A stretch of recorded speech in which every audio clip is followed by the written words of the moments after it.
বিরোধী আন্দোলন আর সেই আন্দোলনে অগ্নিগর্ভ বাংলাদেশের পরিস্থিতি। আর এই মুহূর্তে যে ছবি আমরা আপনাদের দেখাবো, সেখানে মিরপুরে একদম আগুন জ্বলছে, সেই ছবি আমরা দেখাবো। এই মুহূর্তে দেখতে পাচ্ছেন সেই ছবি, মিরপুরের ছবি আমরা দেখাচ্ছি। কি উত্তপ্ত পরিস্থিতি বাংলাদেশের, দেখুন একদম পরিস্থিতি যে কোটা বিরোধী যে আন্দোলন, সেই আন্দোলনে বাংলাদেশের পরিস্থিতি একদম রণক্ষেত্র।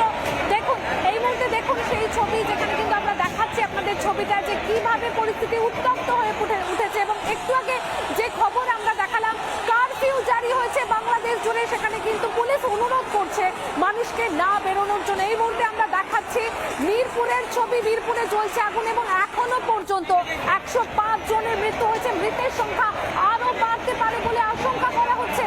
কোটা বিরোধী আন্দোলন আর সেই আন্দোলনের রণক্ষেত্র বাংলাদেশ। তবে বারবার একটা প্রশ্ন উঠছে, এই যে অরাজকতার পরিস্থিতি তৈরি হয়েছে, এটা কি প্রত্যেকেই ছাত্র যাদের হাতে কোন রকম অস্ত্র নেই, তারা কিভাবে পুলিশকে এইভাবে মারতে পারে, তারা কিভাবে এইরকম অরাজকতা তৈরি করতে পারে, সেই প্রশ্নও কিন্তু উঠছে।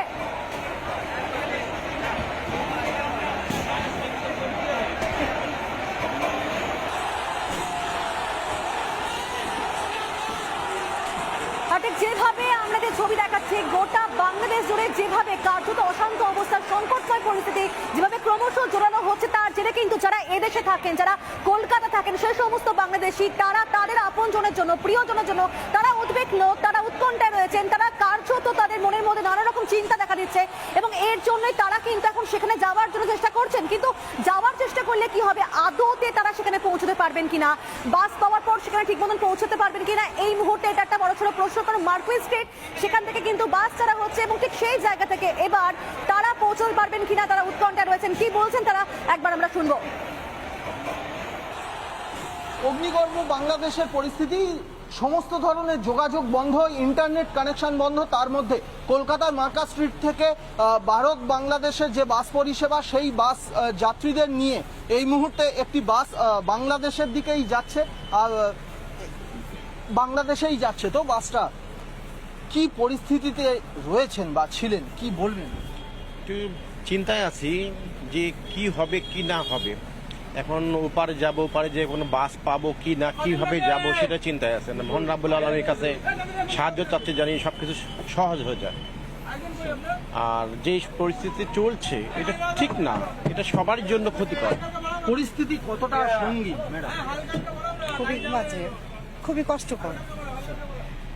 বাংলাদেশে যাচ্ছেন, ওখানে গিয়ে নিজের গন্তব্যে বাড়িতে পৌঁছতে পারবেন, নিশ্চয়তা আছে? ইনশাআল্লাহ, আল্লাহর উপর ভরসা রেখে যাচ্ছি, বাকিটা আল্লাহ মালিক ভালো জানে। যাওয়ার জন্য ভালো মতো। বাংলাদেশ পর্যন্ত এই বাসটি যাবে, প্রচুর যাত্রী, অর্থাৎ একেবারে সিট ক্যাপাসিটি নিয়েই এই বাসটি বর্তমানে মার্কা স্ট্রিট থেকে ছাড়ছে।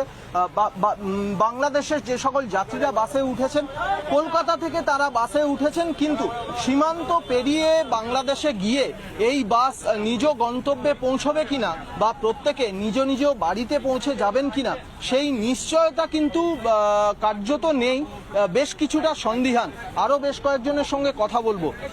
বাসে হয়তো বাংলাদেশে চলে গেলেন, নিজের দেশে চলে গেলেন, কিন্তু নিজের বাড়িতে পৌঁছে যাবেন এটা কি নিশ্চিত? আল্লাহ ভরসা, আল্লাহ যেভাবে নেয় চেষ্টা করব।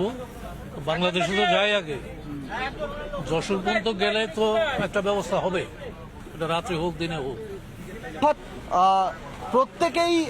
প্রত্যেকেই বলতে গেলে কার্যত একটা অনিশ্চিত ভবিষ্যৎ নিয়ে এই কলকাতা থেকে বাংলাদেশগামী বাসে উঠেছেন।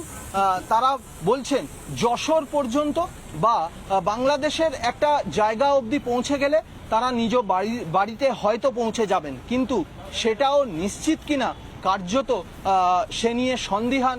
এই বাংলাদেশগামী, কলকাতা থেকে এই মুহূর্তে যে বাসটি ছেড়েছে, বাংলাদেশগামী বাসের প্রত্যেকজন যাত্রী। ভিডিও জার্নালিস্ট আলী হোসেনের সঙ্গে সৈকত, রিপাবলিক বাংলা, কলকাতা।